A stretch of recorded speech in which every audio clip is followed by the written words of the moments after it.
بسم اللہ الرحمن الرحیم۔ پچھلے کچھ ٹائم سے میں ٹیچرز کے لیے ویڈیوز بنا رہا ہوں کہ ٹیچرز کیسے اپنی ٹیچنگ سکلز کو امپروو کر سکتے ہیں۔ دیکھیں، ایک بات تو سب سے پہلے سمجھنے کی ضرورت ہے کہ جو ہر پڑھا لکھا انسان ہے وہ ٹیچر نہیں بن سکتا۔ ٹیچنگ جو ہوتی ہے وہ ایک مزاج کا نام ہے، صرف وہی لوگ اس پروفیشن میں اپنا نام بنا سکتے ہیں۔ ٹیچنگ جن کا پیشن ہے، جو کہ جن کا شوق ہے ٹیچنگ کرنا، یہی وجہ ہے کہ حضرت علی رضی اللہ تعالیٰ عنہ کا ایک خوبصورت قول ہے۔ آپ فرماتے ہیں کہ پیشہ کبھی بھی انسان کو ذلیل نہیں کرتا، انسان پیشے کو ذلیل کرتا ہے۔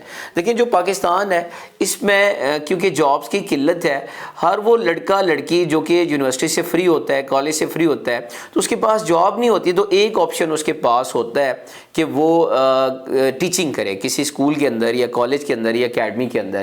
اسی طرح اگر آپ دیکھیں کہ کوئی بھی جو ملازم ہے جو گورنمنٹ جاب کر رہا ہے، اگر آپ اس سے بھی بات کریں، اس سے پورا اس کا بیک گراؤنڈ پوچھیں کہ بتاؤ جی اپنے سفر کا آغاز کیسے کیا تھا، تو وہ آپ کو بتائے گا کہ آغاز کے اندر جو ہے شروع میں میرے پاس کیونکہ جاب نہیں تھی تو میں نے ٹیچنگ کی، پھر اللہ نے کرم کیا، پھر ہماری جاب ہوگی۔ تو کہنے کا مطلب یہ ہے کہ یہ پروفیشن ایک ایسا ہے جس کا تجربہ تقریباً ہر انسان نے کیا ہوتا ہے۔ ہر انسان نے شروع میں ٹیچنگ جو ہے وہ لازمی کہیں نہ کہیں کی ہوتی ہے۔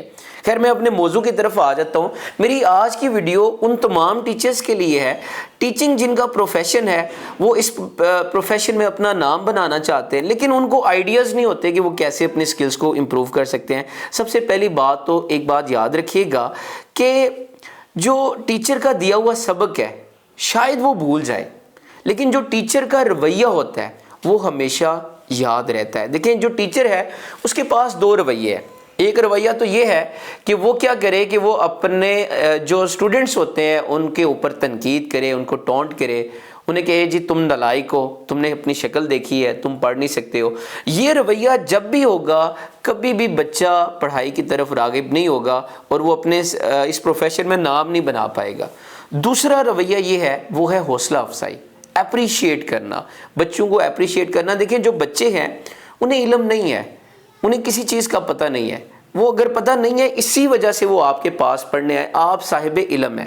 میں نے ایک جگہ پہ واقعہ پڑھا تھا کہ ایک صاحب تھے، ان کی جو وائف تھی وہ بیمار ہو جاتی ہے اور اس کی یادداشت جو ہوتی ہے وہ چلی جاتی ہے اور ایک ہاسپٹل میں وہ ایڈمٹ ہو جاتی ہے۔ اب وہ صاحب کیا کرتے، وہ روز کھانا بناتے، کھانا بنا کے ہاسپٹل لے کے جا کے اس کو خود اپنے ہاتھوں سے کھلاتے۔ کافی عرصہ یہ کام وہ کرتے رہے ہیں۔ ایک مرتبہ ان کے دوست نے کہا، انہوں نے کہا بات سنو، یہ آپ اپنی وائف کو روز کھانا بناتے ہو، خود جا کے کھلاتے ہو، اسے تو خبر بھی نہیں ہے کہ یہ کون ہے اور کیا کر رہا ہے، آپ یہ ڈیوٹی اپنی کسی ملازمہ کی بھی لگا سکتے ہو۔ تو اس پہ انہوں نے کہا کہ اس کو نہیں پتا کہ میں کون ہوں، لیکن مجھے تو پتا ہے میں کون ہوں۔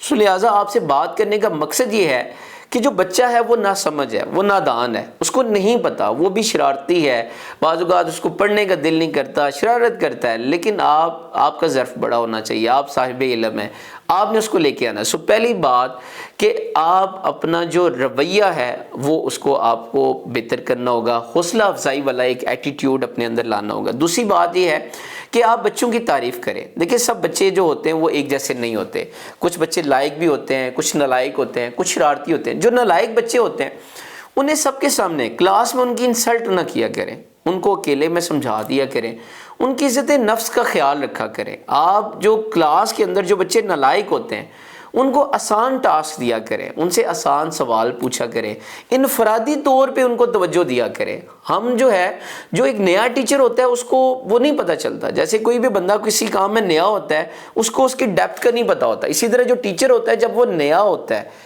اس کو ٹیچنگ سکلز کا نہیں پتہ ہوتا، کام کر کے اس کو پتہ چلتا ہے کہ پوری کلاس کو ایک ساتھ نہیں لے کے جا سکتے، کچھ بچوں کو انفرادی توجہ دینی ہوتی ہے۔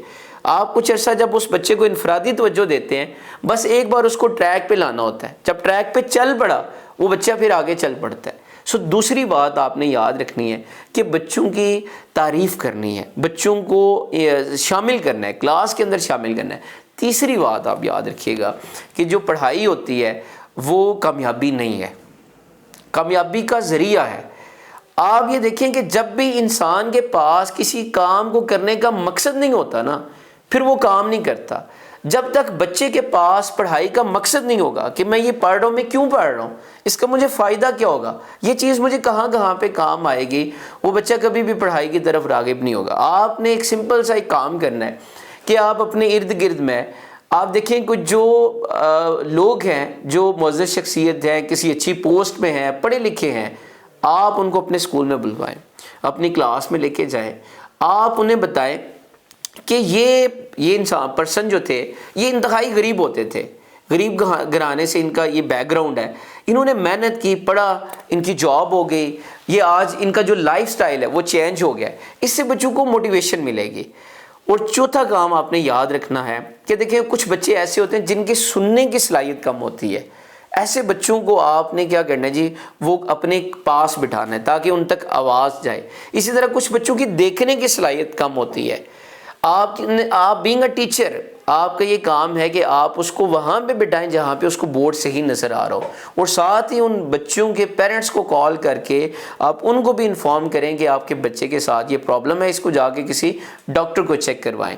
آپ جیسے جیسے یہ کام کرتے جائیں گے آپ کی کلاس کے اندر جو انوائرمنٹ ہے وہ چینج ہوتا جائے گا۔